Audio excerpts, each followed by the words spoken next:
Vamos a empezar. Por favor, siéntese. Bien, queridos compañeros, invitados, pienso que deberíamos empezar con nuestra reunión del Foro 6. Creo que ya hemos empezado tarde y deberíamos brindar la misma posibilidad a los ponentes para que puedan dar su ponencia con el tiempo previsto. Ahora mismo se nos ocupa el tema del sector farmacéutico. Yo me llamo Michael Wolters, trabajo para el sindicato IBGCE. Organizamos el sector farmacéutico, con lo cual conocemos el tema ya por nuestra especialidad y seré el moderador de esta reunión. Ahora tenemos a dos ponentes, de una multinacional alemana, Merck, la señora Krochi-Fischer, presidenta del Comité de Empresa Europeo, y un representante de la planta español. Ambos van a darnos una impresión de la situación, explicarán cómo trabajan conjuntamente y cuál es la estrategia de Merck. Y al final tenemos un representante de la industria farmacéutica que nos explicará cuáles son los desafíos del futuro y cómo se preparan ellos. Para empezar, me gustaría explicar que los que han organizado esta jornada se han planteado unas preguntas. Hemos encargado un estudio en el que han participado españoles y alemanes para evaluar la evolución de este sector y para reconocer cuáles son los riesgos, cuáles son las oportunidades, y en base de esto hemos formado estos 6 foros para el sector farmacéutico. Nos hemos dicho, necesitamos un pacto porque sabemos que tenemos problemas de logística en cuanto a los suministros de los agentes farmacéuticos, y hemos sufrido bastante porque en el pasado mucho de esto se ha deslocalizado a India y a China, y cuando de repente se cierran las plantas en otros países, pues de repente no llega la mercancía. Por eso hemos desarrollado en septiembre del año pasado una estrategia farmacéutica, y Mijael Vasiliadis, que ha tomado la palabra ayer en su función de presidente del sindicato, pues ha exigido un pacto. O sea que ese es el tema que actualmente se está tratando, y la pregunta, ¿qué es lo que hace falta desde la perspectiva de la investigación? ¿Qué son las condiciones marcos? Y por ello vamos a empezar desde la perspectiva de los representantes de trabajadores y luego desde la perspectiva de la empresa. Pues bien, tenéis la palabra. Krochi-Fischer, tú vas a empezar. ¿Están todos aquí? ¿Estamos aquí? ¿Tenemos la presentación?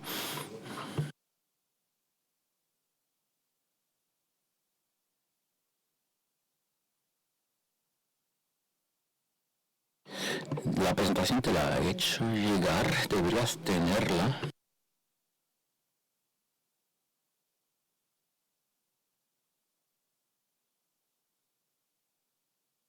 Pues voy a empezar en la presentación. Poco decía respecto. Me llamo Krochi-Fischer Attardo. Soy presidenta del Comité de Empresa Europeo de Merck Darmstadt. También soy presidenta del Comité Intercentro y del Comité de Empresa de Darmstadt, que cuenta unos 12.000 trabajadores. No solo producimos productos farmacéuticos, sino también productos químicos, y también vendemos productos de laboratorio. Es una empresa horizontal, como se decía, hace de todo.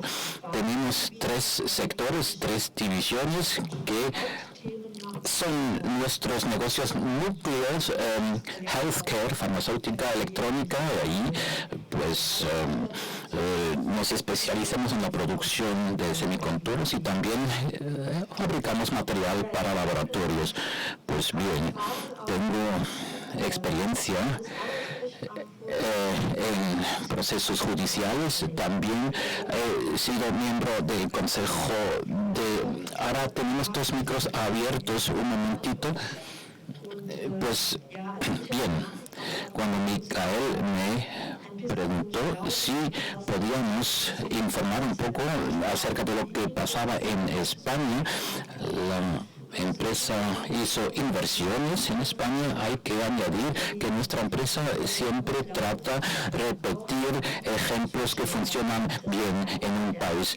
Es un punto fuerte de nuestra empresa, y en Tres Cantos, por citar un ejemplo, se han invertido 15 millones, en totalidad 24 millones en España, y se construyen edificios para la producción, para ampliar la capacidad de producción un 50% y también contratar a más personas, más 20% de plantilla que fabricamos ahí, productos para hormonas de crecimiento y productos para la reproducción asistida, para la fertilidad. Porque Merck optó por España y no por China? Honestamente, hacemos ambas cosas, invertimos también en Asia. La empresa quiere producir donde hay mercado. O sea, tenemos muchos sitios de producción, producimos productos que China quiere y lo producimos ahí. También tenemos el acento que antes Darmstadt producía medicamentos contra diabetes, por ejemplo, para China, y China ejerce presión, y por supuesto ahora ya tenemos también una planta en China actualmente. Ahora también existen plantas de este tipo en Francia y en España, y creo que es uno de los negocios núcleos. Las empresas van donde está el mercado, lo que supone que cuando ocurren crisis como esta, pues se ven los puntos débiles, que hay cosas que ya las empresas no quieren fabricar en Europa, lo han deslocalizado a India, a China, y luego de repente en una situación como esta pandemia nos damos cuenta que estamos sin suministros y no llegan los agentes activos.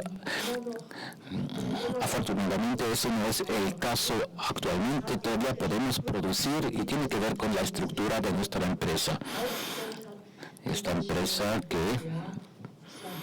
como lo diría, tiene una red de centros de producción con experiencia, con capacidades, y estas se siguen fomentando. Esto en cuanto a mi persona. Xavi, no sé si tú quieres añadir algo para describir un poco la situación en España, cómo se efectúan estas inversiones, cómo se implementan en España, porque tú lo puedes ver de cerca.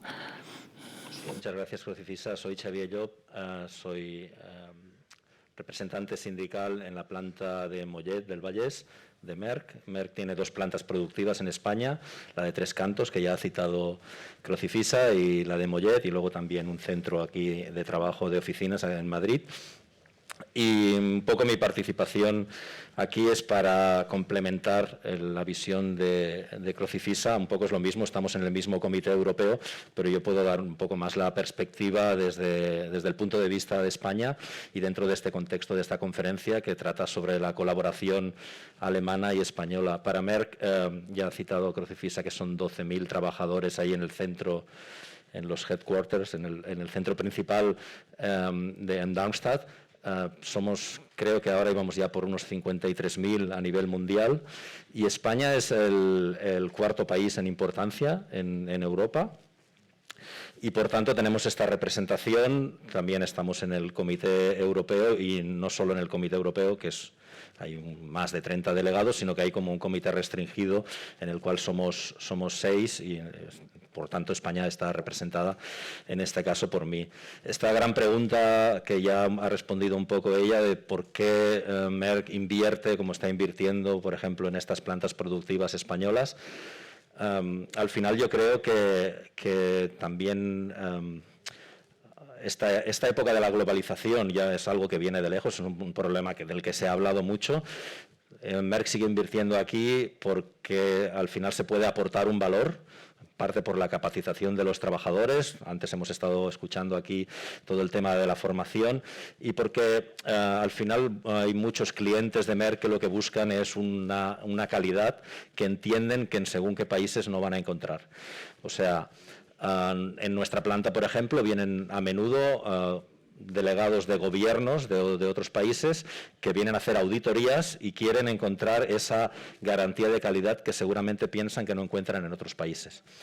¿Esto quiere decir que se mantienen todos los puestos de trabajo en nuestros centros aquí en España? Pues no. Hay algunas funcionalidades que se pueden globalizar, hay puestos desde trabajos más rutinarios de recursos humanos, por ejemplo, que se nos van y se trasladan a Polonia o se trasladan a la India, pero en cambio, en cuanto a la calidad de los productos que producimos, sí que muchos de los clientes entienden que en España van a tener unas garantías, y vienen a comprobarlo en persona, van a tener unas garantías que no tienen en otros países. Por lo tanto, dentro del contexto de esta transición que estamos haciendo ahora, también desde el punto de vista más ecológico, está claro que son unos valores que cada vez cuentan más. El de la globalización ya lo conocíamos. En el caso del tema ecológico pasa un poco lo mismo. Al final los clientes no quieren, o los pacientes incluso, los que consumen estos productos que fabricamos, quieren saber que no se está produciendo sus medicamentos en un lugar donde se están contaminando ríos, por ejemplo, ¿no? Sino que quieren que haya unos estándares que aquí somos más capaces de cumplir, y que al final lo que nos hace pensar es que esta transición de la que tanto estamos hablando y de la que escuchamos tantas cosas ayer, lo que tiene que haber es ese valor añadido y esa calidad que no pueden ofrecer otros. Si vamos a competir con otros países a nivel de costes, está claro que no podemos competir, pero sí que podemos aportar este tipo de trabajo de más calidad. Y aquí es donde intervenimos también las representaciones o las organizaciones sindicales, la representación de los trabajadores, porque ese producto de calidad debe tener también unos puestos de trabajo de calidad, y con gente preparada y con diálogo social dentro de las empresas. Y esto es lo que estamos intentando hacer, bueno, mejor dicho, hacemos en Merck. Lo que pasa es que intentamos hacerlo incluso mejor, ¿no?, de lo que ya venimos haciendo. Tenemos la estructura, Merck tiene su cultura alemana con sus comités de vigilancia, y ahora también esto se traslada un poco a la cultura, al comité europeo. Y esto hace que podamos trabajar cada vez más en red, ¿no? Yo recuerdo, yo llevo ya casi 30 años trabajando en Merck, y al principio, bueno, de hecho no hace tantos años, era prácticamente otro mundo, ¿no? Darmstadt o un compañero italiano, pues era algo que no podíamos conocer. En cambio ahora estamos más en red. Desde un punto de vista europeo, creo que es una gran herramienta los comités europeos. Al mismo tiempo, para utilizar esta herramienta, para poder acompañar estos procesos en los que queremos potenciar estos puestos de trabajo que tenemos en Europa, pues tenemos que aprender a utilizar incluso mejor estas herramientas. En la parte nuestra, yo como representante de comisiones obreras, tenemos pues nuestro departamento internacional en el cual vamos haciendo formaciones. Está aquí además la responsable en Barcelona, que intentan pues que podamos hacer esta función de acompañar tanto el potenciar estos puestos de trabajo que queremos que se queden aquí, como al mismo tiempo minimizar estos que finalmente se nos acaban marchando igualmente. Estamos ya bastante entrenados porque en este tipo de procesos, de cosas que se concentran principalmente, en nuestro caso es en Polonia y en la India, pero a veces es en otros lugares, y ya hemos tenido que ir aprendiendo ya a acompañar estos procesos y que sean lo más digamos, lo más cómodos, no sé si es la palabra adecuada, pero lo mejor posible o que lo menos traumáticos también para las personas afectadas, y ahí es donde entran todos estos retos también de cómo reinsertamos a estos trabajadores en otros puestos en los que pueden ser más útiles.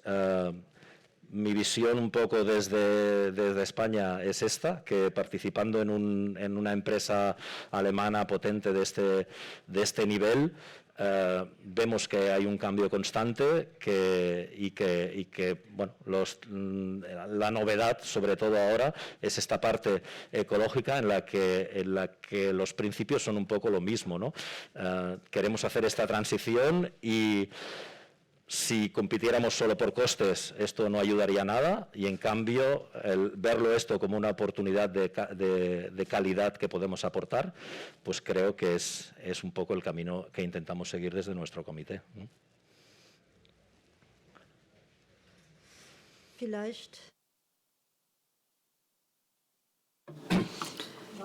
Bueno, ¿por qué tiene tanto éxito actualmente Merck? Bueno, como ya les he dicho, que no solo somos una empresa farmacéutica, sino que también fabricamos nuestras sustancias activas. Es decir, tanto la materia prima como las sustancias activas las producimos nosotros. La cadena de creación de valor es bastante amplia para nosotros en Alemania. Eso es muy importante. Yo creo que Xavi también lo dijo, la formación, otro punto clave, porque en Alemania contratamos cada año hasta 200 aprendices en diferentes profesiones. Y es un punto muy importante porque Xavi lo acaba de decir, que hay compañeros que empezaron en su día de jóvenes en Merck y se jubilan después de una vida trabajando en Merck en la misma empresa. O sea que hay muchas tradiciones y ahora mismo también estamos viviendo transformaciones de portfolio, bueno, también tiene que ver con la pandemia, etcétera. O también nos han introducido nuevas tecnologías o el sector farmacéutico que a lo mejor tenía un producto en ensayo fase 3 y después se ha desestimado este producto porque no ha conseguido los resultados esperados.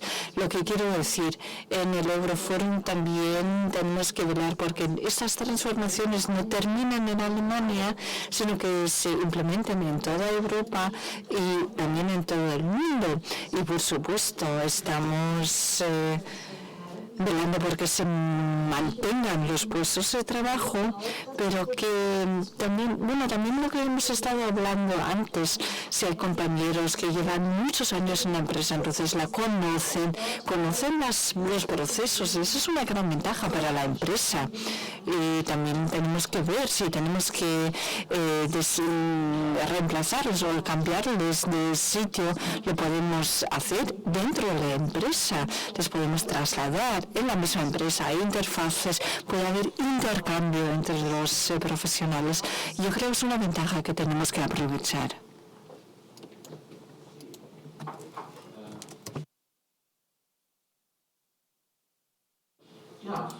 Sí, muchas gracias, porque se ha hablado mucho sobre la cualificación. Entonces me gustaría saber, esa sería mi última pregunta, ¿en qué punto el Estado debería crear las condiciones marco para que la investigación fuese más rentable en Europa? Bueno, yo creo que en el 2009 fue cuando el presidente del comité de empresa, el señor Wilhelm, en aquel entonces exigió un pacto por la industria farmacéutica y se estableció para el Estado federal el EGS, consiguiendo que las universidades, las empresas farmacéuticas y otros miraran o analizaran conjuntamente qué se necesita para una empresa farmacéutica en términos de apoyo, de subvenciones. Y una gran partida para nosotros son los costes de investigación.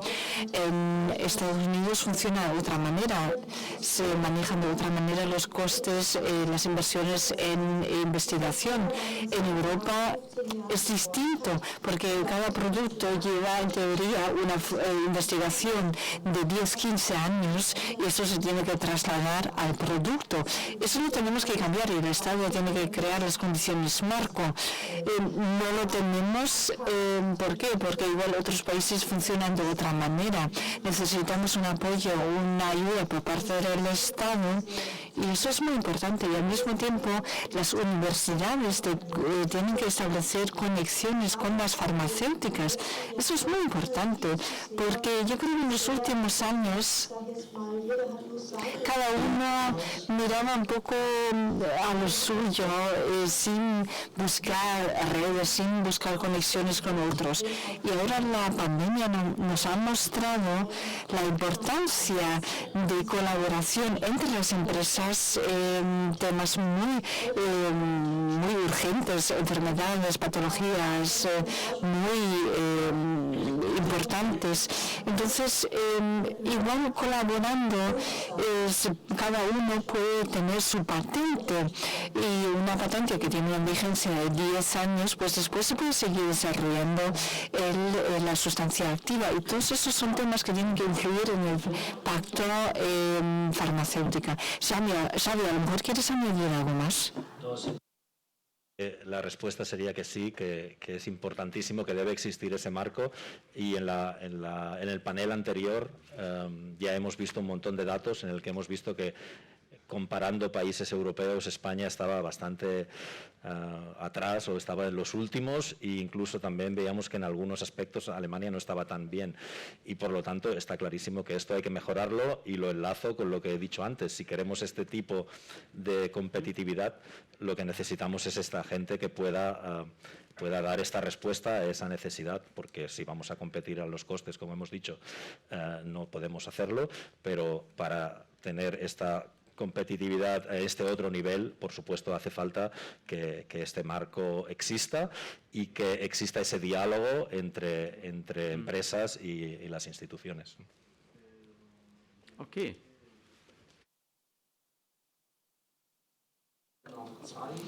Muchas gracias. Hay una segunda transparencia.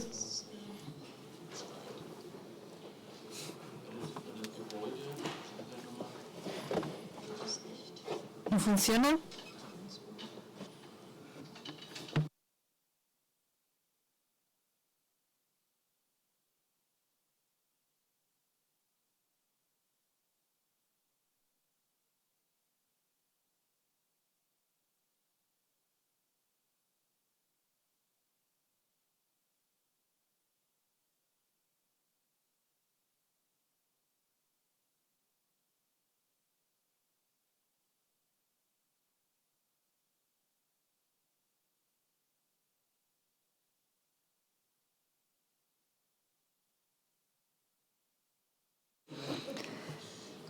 Fácil en el fondo, ¿no?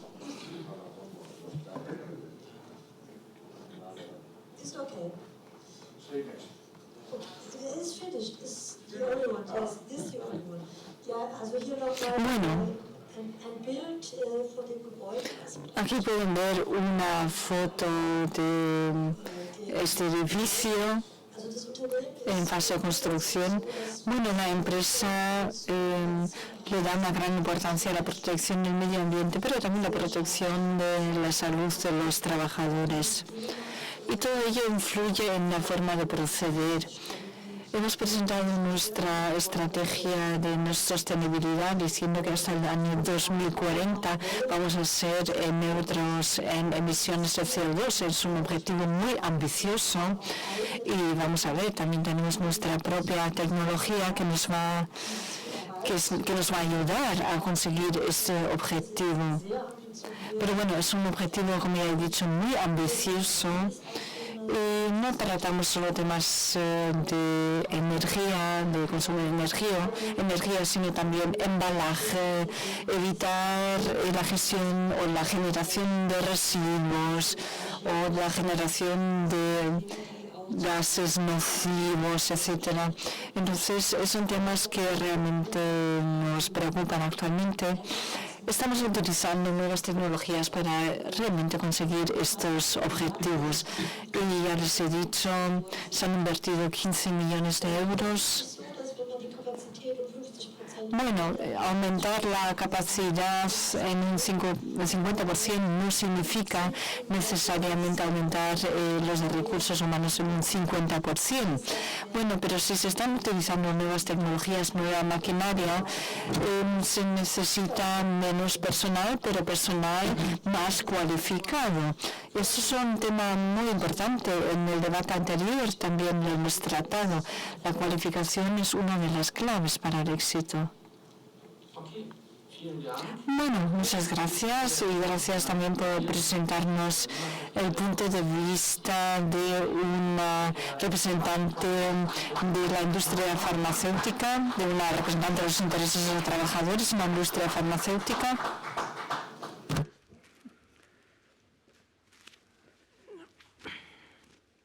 Shall I begin?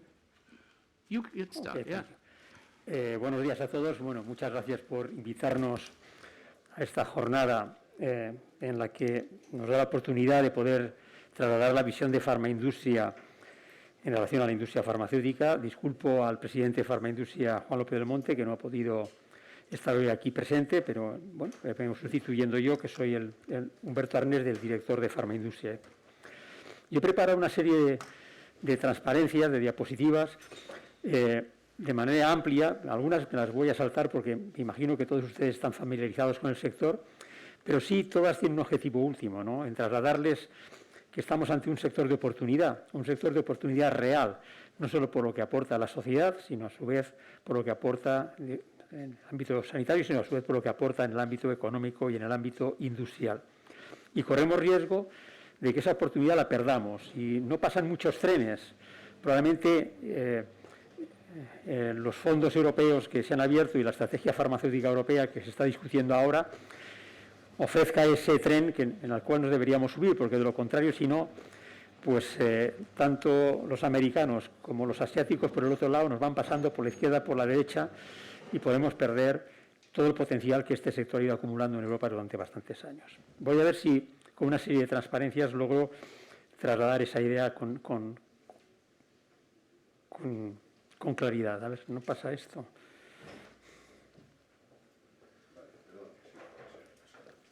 Sí. Que para cargar la presentación. Vale, ahora sí, ahora, efectivamente. Bueno, he preparado 4 bloques. Probablemente alguno de ellos me lo voy a poder saltar en aras de ganar tiempo, ¿no? Pero todo concluye en el último, ¿no? Primero, estamos hablando de un sector altamente innovador, comprometido con la investigación, con los ciudadanos y con la sostenibilidad de los sistemas de salud, ¿no? Un segundo bloque sobre la industria farmacéutica en España. ¿Qué hacemos? ¿Cuánto invertimos? ¿Cuántas compañías somos? ¿Qué empleo generamos? ¿Cómo estamos con otros sectores? He metido un tercer bloque para evitar esos fantasmas que aparecen siempre sobre el gasto farmacéutico, como el que compra finalmente los medicamentos es el sector público. Al final siempre tenemos la amenaza de que esto va a romper las cuentas públicas. Hay una serie de mitos que deben derrumbarse porque generan probablemente decisiones equivocadas en relación a la industria farmacéutica. Y un cuarto bloque con lo que comentaba antes. Aquí hay una oportunidad en España y también en Europa que deberíamos aprovechar. Voy con lo primero, ¿no? Probablemente todos conocéis que este es un sector de los llamados de ciclo largo. Requiere muchos años para investigar un medicamento, requiere muchos años para amortizar la inversión que se requiere para desarrollar un medicamento, y aquí he trasladado simplemente algunos datos. 10 a 15 años para investigar un fármaco, entre alrededor de 2.500 millones de euros lo que cuesta investigar hoy un fármaco. Cada vez las exigencias de carácter clínico son más importantes, no nos quejamos, debe ser así porque la seguridad de los medicamentos tiene que ser total. Y como veis, solo 1 de cada 5 o 10.000 compuestos que inicialmente pueden empezar a testearse para que puedan finalmente convertirse en un medicamento llega a uno. Todos los demás se pierden por el camino. Por otra parte, todos conocéis cuál es la contribución que esta industria ha tenido en los últimos años, especialmente en el ámbito de la sanidad, para combatir y luchar contra la enfermedad, ¿no? Aquí tenéis un recorrido de los años 60 y especialmente importante destacar el momento crucial en el que nos encontramos. Han confluido una revolución tecnológica en el ámbito de la digitalización y el Big Data con unos avances en las ciencias básicas biomédicas extraordinarios que nos permiten vislumbrar una nueva era en el tratamiento de la enfermedad. Estamos hablando de nuevos mecanismos de acción, estamos hablando de terapias avanzadas, génicas, celulares, y por lo tanto, probablemente pensemos en que los avances que se van a producir en los próximos años van a ser espectaculares. Hasta ahora hemos ido especialmente a tratar síntomas, también a combatir la enfermedad, pero especialmente a tratar síntomas. La medicina presente y la futura va a ir a curar o a cronificar enfermedades, no tanto a los síntomas, sino a combatir la enfermedad. Y eso nos lo está permitiendo esos dos grandes avances y esa confluencia de esas dos revoluciones, la revolución en ciencias biológicas y la revolución digital. Y tenemos buenas perspectivas. Fijaros, hay en desarrollo del orden de 7.000 medicamentos en fases, algunas más avanzadas, otras menos avanzadas, y lo que es fundamental, como veis ahí, ¿no?, alrededor de la mitad son medicamentos que están ya, de estos que se llaman de precisión, de estos que van a atacar directamente la enfermedad y no a curar síntomas, no a paliar síntomas, sino a curar la enfermedad. Bueno, repito, estamos en los albores de una nueva forma de entender el tratamiento de la enfermedad a través de los nuevos fármacos. Y decía, pero no solo somos relevantes desde el punto de vista sanitario, que lo somos, sino también desde el punto de vista puramente económico. Como las diapositivas las vais a poder ver cuando queráis, simplemente digo, a grosso modo, resumo los 4 cuadros que hay ahí, ¿no? Una parte importante del incremento de la esperanza de vida procede de los medicamentos. Hay estudiosos que han analizado que a lo largo de este primer década de siglo, la esperanza de vida se ha incrementado en 1,7 años. Pues bien, el 70% de esa esperanza de vida procede del medicamento. Incluso reflejado esto en la gráfica, en el cuadrante inferior derecho, por cada año del incremento de la esperanza de vida que se produce en una sociedad desarrollada, se incrementan 4 puntos el PIB. Eso es muy importante.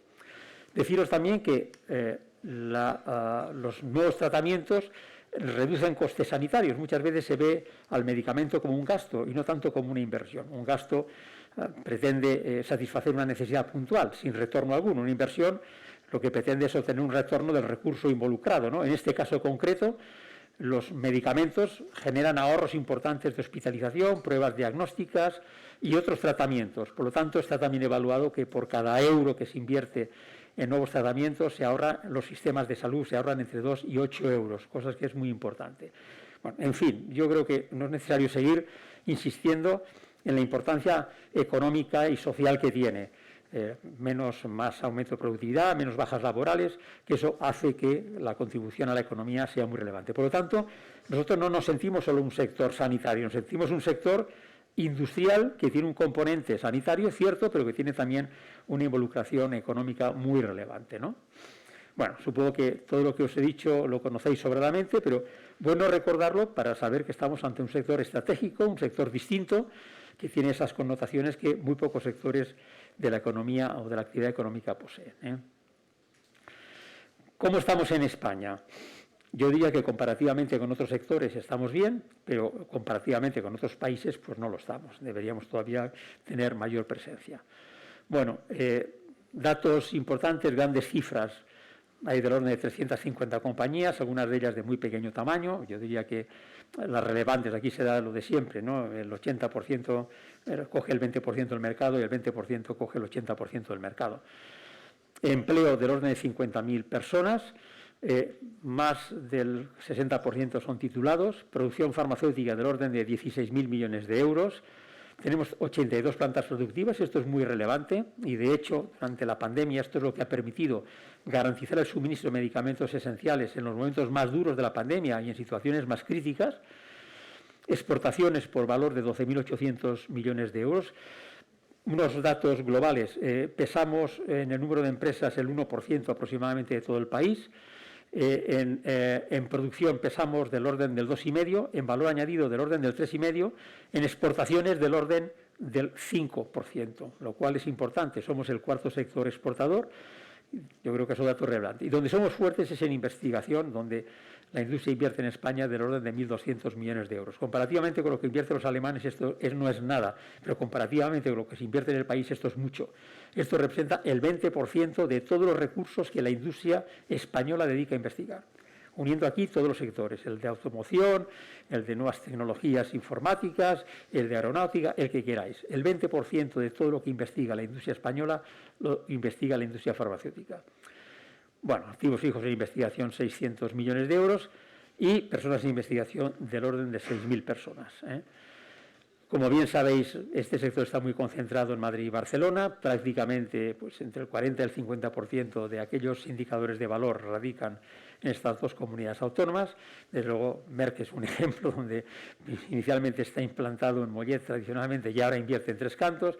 No se van a Andalucía, ni se van a Asturias, ni se van a Aragón, sino se van allá donde realmente pues, encuentran caldo de cultivo importante, ¿no? En términos de formación, de empleo cualificado, universidades, sistemas de salud potentes, etcétera, etcétera. Lo que os decía, el 20% prácticamente de todo lo que se investiga procede de la industria farmacéutica. Aquí está la evolución de los gastos en investigación en los últimos años.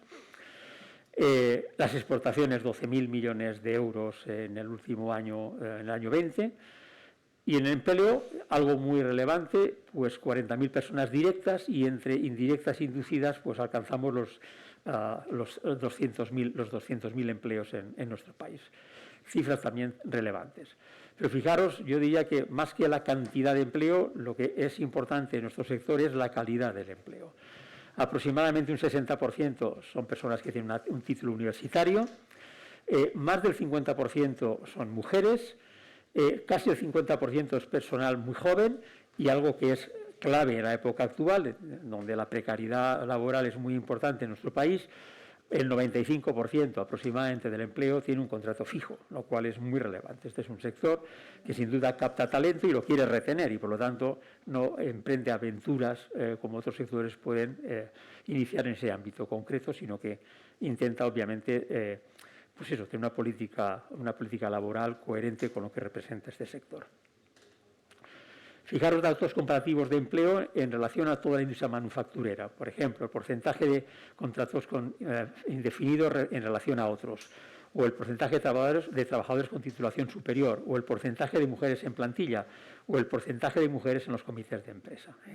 Yo diría que, bueno, pues si bien desde el punto de vista cuantitativo nuestra aportación en términos de empleo no es relevante, en términos cualitativos sin duda es el sector probablemente que más calidad aporta al empleo español. Fijaros la implantación productiva en nuestro país. Decía que frente a otros probablemente no somos relevantes. No nos podemos comparar, pues, por ejemplo, con Alemania, con Francia, con Italia, ni siquiera con Suiza. Pero si os dais cuenta, en el cuadrante superior o en el de la derecha, veis que lo que representa la industria farmacéutica en España es importante, más que lo que representa la industria farmacéutica en otros países. Es decir, en Francia la industria farmacéutica representa más que en España, pero España, su industria farmacéutica es más relevante en la actividad de la industria manufacturera que en Italia, que en el Reino Unido o que en Alemania. Bueno, es verdad que esos otros países tienen industrias pues, muy potentes en el ámbito de la automoción o en el ámbito de los bienes de equipo y eso hace que nuestro sector, con una mayor debilidad en esos sectores, haga que el farmacéutico tenga un papel más relevante en nuestro país. Bueno, también importante destacar nuestro comportamiento o nuestros indicadores en relación con sectores con los que nos medimos, los de alta tecnología. Entiéndase el sector de aeronáutica y aeroespacial o el de equipos informáticos, electrónicos y ópticos. Pues nuevamente les batimos en todos los frentes o en todos los indicadores de relevancia, tanto en la cifra de negocios, como en las cifras de empleo, como las cifras de I+D, como las cifras de exportación. Y esto es muy importante. Un país como el español, donde la alta tecnología no está suficientemente desarrollada, el tener un sector como el farmacéutico, pues creo que es importante y digno de tener en cuenta en la conformación de las políticas industriales que desarrolle un país como España, ¿no? Perdonad, no sé si voy muy rápido, como dispondréis de las diapositivas, pues no me centro tampoco en cada uno de los detalles porque sin duda que podéis profundizar en ellos, más en los conceptos. No sé, si tengo tiempo, detenerme 4 pinceladas con estos mitos con los que tenemos que convivir permanentemente con el gasto farmacéutico, en ese concepto de que el gasto pues puede poner en peligro las cuentas públicas, dado que el 80% prácticamente del gasto farmacéutico o de los productos farmacéuticos son consumidos y comprados por el sector público, ¿no? Fijaros lo que ha venido ocurriendo en esta década. El número de personas que requieren un medicamento cada día para llevar una vida en términos de normalidad, es decir, el número de pacientes crónicos ha crecido tremendamente en los últimos años. No es que haya crecido el número de pacientes, ya existían, se han detectado y son tratados. Es decir, no quiere decir que ahora de la noche a la mañana nos hayamos convertido en una sociedad con mayor número de casos o de pacientes crónicos. No, es que antes o no se detectaban o no eran tratados.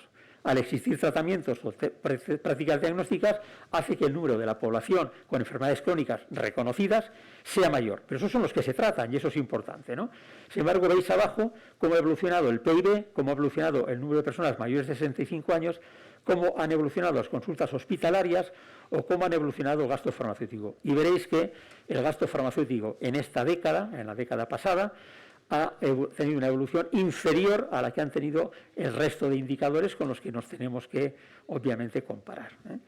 Por lo tanto, decir que estamos generando unos problemas a los presupuestos públicos no tiene ninguna razón detrás, ninguna causa detrás. O veis aquí cómo ha crecido el gasto público total en recetas en el Sistema Nacional de Salud en los últimos años, y veréis que, medicamentos de prescripción me refiero, veréis que el crecimiento que ha existido ha sido muy pequeño, desde 17.000 millones de euros a 18.900 en toda una década. Es verdad que la crisis financiera de principios de la década pasada incidió en bajadas muy pronunciadas y eso es lo que ha hecho que todavía nos mantengamos con gastos del gasto farmacéutico, con números del gasto farmacéutico no muy superiores a los que teníamos en el año 2010. O poder pensar aquí lo que representa sobre el PIB el gasto farmacéutico. Hombre, el año 20 no es indicativo porque el año 20, sin duda, al caer el PIB de manera radical, pues, y el gasto farmacéutico haberse mantenido, pues desvirtúa los datos, ¿no? Pero si os dais cuenta, en el 19, que podría ser comparativo, pues vemos que el gasto farmacéutico tiene un peso sobre el PIB del 1,46, mientras que en el año 2010 del 1,58. Por lo tanto, alejemos ese fantasma de que estamos poniendo en riesgo las cuentas públicas porque todavía nuestro peso sobre la economía sigue disminuyendo. Cosa que no entendemos porque lo que crece la economía es lo que crece la media de los sectores de la actividad. Si este pesa menos que el PIB, quiere decir que otros sectores están creciendo más y no vemos justificación que otros sectores tengan más mérito para crecer más en la economía que un sector con la contribución social, sanitaria y económica que tiene el farmacéutico, ¿no? Estamos todavía por debajo, como lo veamos, tanto en gasto sanitario como en gasto farmacéutico, por debajo de lo que gastan nuestros países o lo que invierten nuestros países de referencia. Bueno, Alemania veis arriba que el gasto público farmacéutico por habitante es el mayor de toda Europa y España está pues por debajo de la media. La media está en esas cantidades que indica la transparencia y nosotros estamos por debajo, en un lugar intermedio, pero por debajo de la media. Por lo tanto, nuevamente, erradiquemos ese fantasma. Gastamos en medicamentos menos de lo que gastan, en términos de esfuerzo, de lo que gastan nuestros colegas europeos. O algo que también preocupa a la gente, cuánto las nuevas moléculas representan un porcentaje muy importante del gasto y ponen en situación crítica al sistema público de salud. Pues bien, los medicamentos que llevan menos de 10 años, es decir, aquellos que todavía tienen patente, pesan no más del 30% del gasto público total. El resto son medicamentos antiguos. O esta otra, 4 de cada 5 medicamentos que salen de la farmacia son medicamentos genéricos o medicamentos de marca a precio de genérico. Y como podéis ver, en España, por lo menos a precio de saldo. A 1,50, 2,50, a mí a veces me maravilla cómo puedes comprar un omeprazol, 30 cápsulas de omeprazol, a 1,50, que lleva las 30 cápsulas, el blister, el prospecto, la cajita.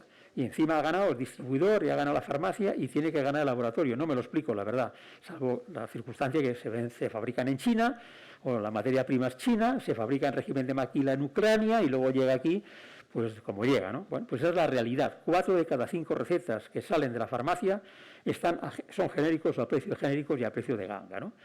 Fijaros, el 60% de todo lo que sale en la farmacia tiene un precio inferior a 5 euros. PVP, precio inferior a 5 euros. El 60% de todo lo que sale en la farmacia, bueno, 50 y tantos %. Bueno, eso es una realidad, ¿no? Bueno, O bueno, aquí podemos ver cómo se reparte el gasto público farmacéutico entre los distintos agentes que participan. Lo que es imputable a la industria que genera innovación y que pone nuevos productos no es más del 63%, es decir, 2/3. El resto o son genéricos o biosimilares, o es el margen de la oficina de farmacia, o es el margen del mayorista, o son impuestos. Únicamente de todo el gasto público farmacéutico, el 63% corresponde, 64% corresponde o es imputable a las compañías farmacéuticas que desarrollan medicamentos originales. Bueno, y decía, una oportunidad, este es un sector de oportunidad, lo creo absolutamente. Fijaros, hace 25 años Europa tenía el 25% de la producción y el 50% de la producción y el 50% de los nuevos productos. Hoy Estados Unidos, 25 años más tarde, tiene el 50% de la producción y el 50% de los nuevos productos y Europa el 25%. Digo, grandes números. 25 años éramos el 50%, 25 años más tarde somos el 25%, los americanos el 50%. Pero es que los chinos, como decía, vienen pisando el acelerador y por el intermitente, por la izquierda, por la derecha, por donde sea, van a pasar. Y Europa, por lo tanto, va a perder esa oportunidad magnífica que ofrece un sector que genera empleo cualificado, exportaciones, investigación, etcétera, etcétera, ¿no? Y en España podemos hacerlo. ¿Por qué no? Tenemos una industria que lleva muchísimos años implantada en nuestro país. Merck no sé cuántos llevará, pero hay algunas que son del siglo XIX. Las grandes alemanas y las grandes suizas radicaron en Cataluña a finales del siglo XIX, al amparo de la industria química, y ahí están, generando empleo cualificado. Hay un elenco de compañías de capital nacional implantadas en Cataluña y en Madrid, que bueno, pues que investigan, que exportan, que generan empleo cualificado y que vertebran un tejido industrial muy relevante, ¿no? Bueno, líderes en alta tecnología, alta cualificación en el empleo, cifras récords en investigación y además algo muy importante, somos probablemente el tractor o el dinamizador de la investigación pública biomédica española. Yo muchas veces pregunto en foros como este o en cualquier otro si alguien conoce algún investigador que tenga renombre internacional que no sea del ámbito biomédico español. Nadie sabe decirme, ningún matemático, ningún físico, ni ningún economista. Pero sí conocen a Baselga o algunos de ellos, o no sé, siempre conocemos a algún investigador biomédico español, porque realmente tenemos una tradición histórica muy importante. Pues bien, una gran parte de la investigación pública que se desarrolla en España en los centros de investigación viene desarrollándose en proyectos colaborativos con la industria farmacéutica, que significa que forman parte de un proyecto a escala internacional que tiene unos retos científicos relevantes y que está financiado por la industria farmacéutica. Pues decimos que somos el gran dinamizador, el gran agitador, el gran motor de la investigación biomédica pública. Y eso es muy relevante porque, repito, la investigación biomédica pública es la investigación pública más importante que hay en nuestro país. Bueno, tenemos un Sistema Nacional de Salud potente, 47 millones de personas cubiertas.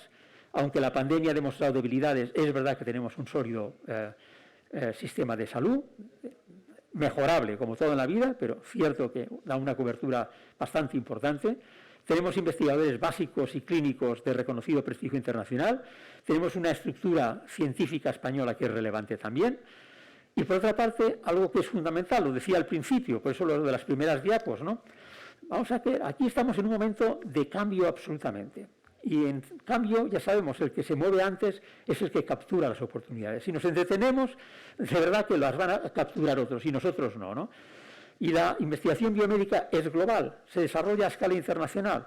Hoy un medicamento se investiga en múltiples centros de todo el mundo. Eso es así. Es una investigación abierta, colaborativa, en donde capta la inversión aquel que más rápido es en poder captar esa inversión. No nos olvidemos, la industria farmacéutica a nivel mundial invierte 150.000 millones de euros cada año y están ahí para captarlos. Si no los captamos los europeos, los captarán los americanos, ya los están haciendo, o los chinos y no nosotros, ¿no? Y por otra parte, pues estamos en un cambio geopolítico muy relevante. La estrategia farmacéutica europea va a abrir unas posibilidades o va a cerrar otras. Lo podrán hacer bien o mal o regular. Si lo hacen bien, aprovecharemos las oportunidades. Si lo hacen mal, las perderemos. Ahí estamos francamente preocupados porque algunas de las cosas que plantean los miembros de la Comisión Europea son altamente preocupantes, ¿eh? Bueno, y en este contexto nosotros repetimos lo de la palabra oportunidad. Estamos absolutamente convencidos. Y además tenemos muchas palancas que permitirían aprovecharlas de manera importante, ¿no? Tenemos acuerdos con el Gobierno que permite mantener la sostenibilidad de las cuentas públicas. Tenemos un programa Profarma que lleva 40 años de vigencia y que permite apoyar los procesos de investigación. Tenemos un proyecto que llamamos BEST, que fomenta la investigación clínica y que nos ha convertido en uno de los líderes de investigación clínica a escala internacional. Durante la pandemia, España ha sido el país que más ensayos clínicos de Europa ha realizado para tratamientos contra la COVID-19 y el cuarto a nivel mundial, porque tenemos una estructura muy sólida y los fondos que tienen que venir de Europa pues van a poder permitir desarrollar actividades tanto en el ámbito productivo como en el ámbito de la investigación. Y siempre decimos que una acción decidida del Gobierno en este sector permitiría pues eso, capturar esta oportunidad que se ofrece a la industria farmacéutica. Hay un plan estratégico que el Gobierno ha anunciado dentro del plan de recuperación, transformación y resiliencia, específico para el sector farmacéutico, que en principio va a tener 3 grandes pilares. Uno, de acceso y sostenibilidad. Son palabras claves en este sector, los que trabajáis en el mismo sabéis que son las palabras que son fundamentales: acceso de los pacientes a los nuevos tratamientos y sostenibilidad financiera del sistema público de salud. Otro que es el pilar de I+D y un tercer pilar que es el desarrollo industrial.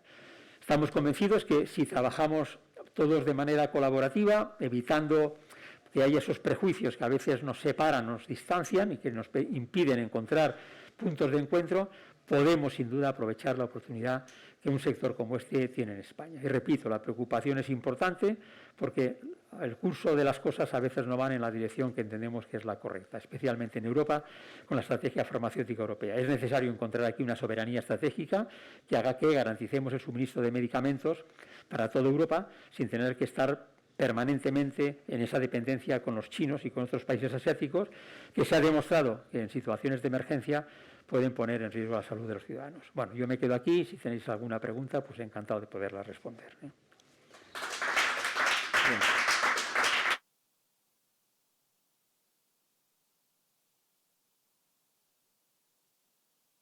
Bueno, muchas gracias. En su última transparencia también aparece donde cuál podría ser el futuro desde su punto de vista. Bueno, a lo mejor hay un programa por parte del gobierno español. A lo mejor ustedes en la sala tienen preguntas acerca de los efectos que puede tener este programa para el empleo en España. ¿Hay preguntas?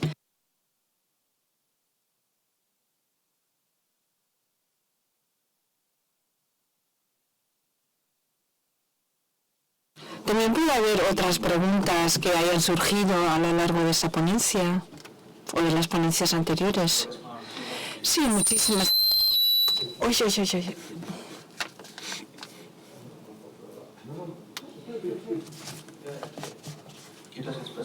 ¿Ahora se escucha mejor? Bueno, se escucha, sí, se escuchaba antes, pero casi perforaba el tímpano.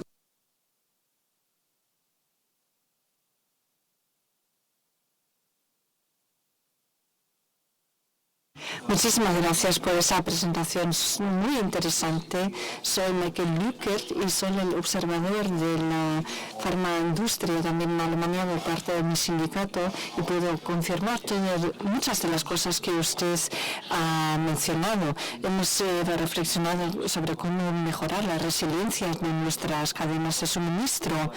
No vamos a poder trasladarlo, pero queremos reforzar los emplazamientos, las plantas existentes para poder hacer frente a las nuevas tendencias.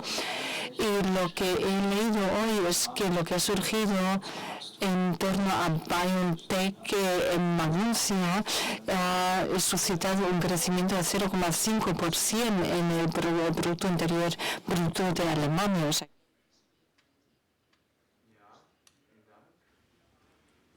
No, totalmente. Yo comentaba antes que la expectativa que tienen las sociedades desarrolladas de incrementar la esperanza de vida ya no radica en hábitos más saludables, que también, sino especialmente en los nuevos avances quirúrgicos, de diagnóstico y curativos que puedan venir. Y ahí el medicamento tiene un papel mucho más relevante que todos los demás. y repito, un 70% de la esperanza de vida que se ganó en la última década procede de los medicamentos, y la expectativa de incrementar la ganancia de vida va por ahí también. Entonces, eso es clave, porque un año de incremento de la ganancia de vida incrementa 4 puntos del PIB. Eso es fundamental. Pero es que además, aunque no incrementemos la esperanza de vida, lo que reducimos son las bajas laborales y lo que incrementamos es la productividad. Y en un país como, por ejemplo, en España, no vamos a incrementar la actividad económica como consecuencia de una mayor población, sino que va a venir dado como consecuencias de ganancias de productividad. Y por lo tanto, es muy importante invertir en aquellos sectores que puedan generar ese dinamismo económico. De ahí que nuestra expectativa en este plan español de recuperación, transformación y resiliencia, donde se va a apostar por determinadas áreas transversales, como puede ser la transformación digital, como puede ser pues la sostenibilidad energética, se apueste también por aquellos ámbitos que pueden contribuir de manera más intensa a esa recuperación, en el convencimiento de que este es un sector clave para ello, porque tiene esa repercusión tan positiva en el ámbito económico. Entonces, bueno, no me extraña que cualquier inversión de ese tipo pues, se pueda medir perfectamente y pueda dar lugar a estos incrementos importantísimos que, como está usted comentando.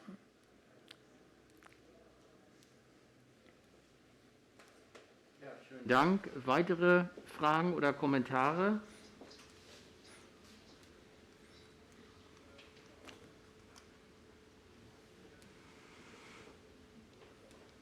Na, da sehe ich erstmal nichts. Dann vielleicht noch eine Frage an Sie. Könnten Sie vielleicht 1 oder 2 Beispiele benennen, was es an Infrastrukturunterstützung in Spanien gibt? ¿Qué ayudas tendría que haber en España para incrementar aún más la investigación? El sector obviamente no renuncia a apoyos de carácter financiero, subvenciones o préstamos, no renuncia a ello. Pero no es lo fundamental. Aquí hay 2 ámbitos muy importantes que permiten tomar decisiones positivas en materia de inversión en investigación y en producción también. Una es un sistema de propiedad industrial que permita mantener la comercialización exclusiva durante un periodo de tiempo de las innovaciones. Eso es fundamental.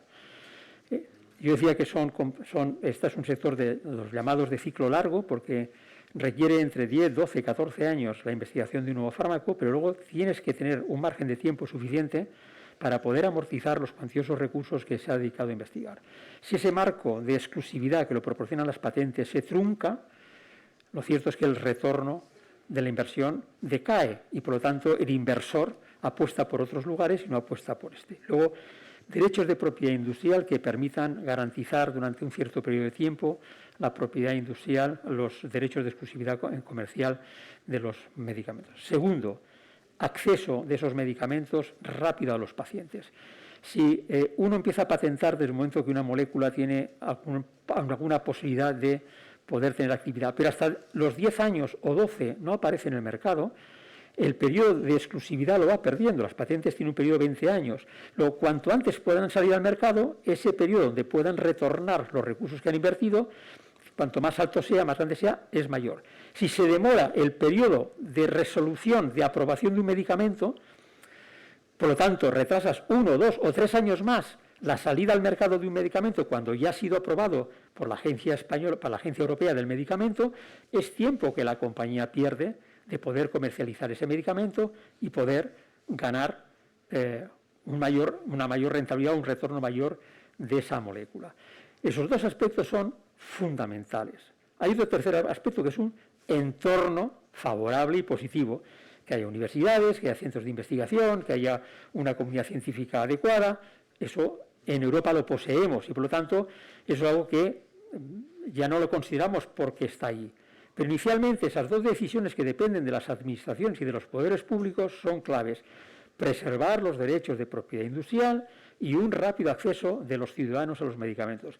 Porque además, no nos olvidemos, algunos medicamentos pueden cambiar la vida totalmente de los ciudadanos. Luego, eso para nosotros es clave y es fundamental.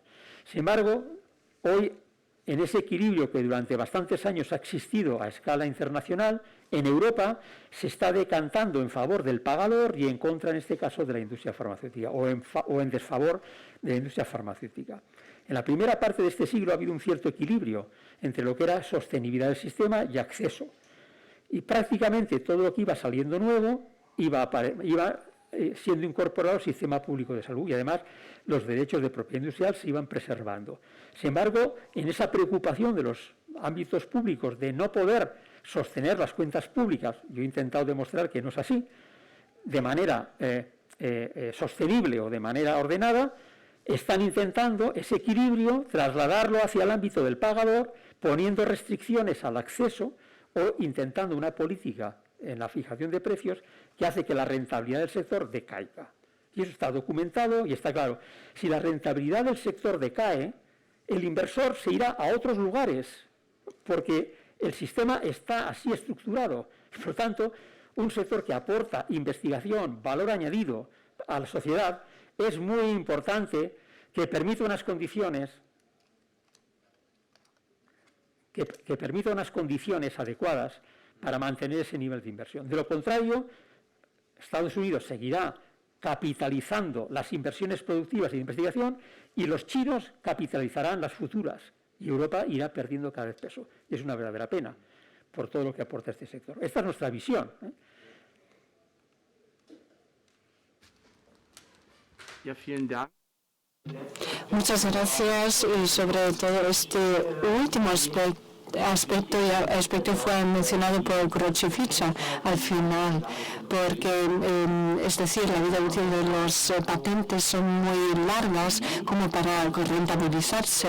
En el caso de BioNTech ha habido un proceso de autorización acelerado por el tema de la pandemia.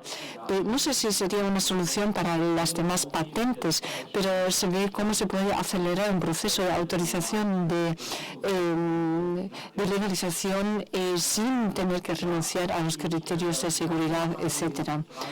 Muchísimas gracias a los tres ponentes. Yo creo que hemos llegado al punto final, casi, somos puntuales. A la 1:30 va a haber comida. Muchísimas gracias por esas informaciones, por todos los conocimientos que nos han trasladado. Hemos visto, cuando estamos hablando de cuestiones que atañen a la política industrial, muchos de los puntos que queremos cambiar son iguales o parecidos.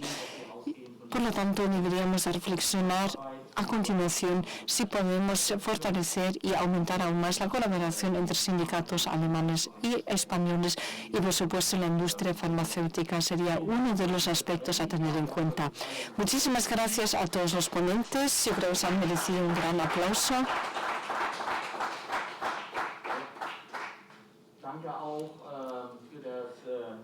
Muchísimas gracias también por su atención. Gracias también a los intérpretes por habernos hecho posible esta comunicación a pesar de hablar dos idiomas diferentes. Ahora que tengan una buena comida y después vamos a seguir en el plenario a las 3 de la tarde. Gracias.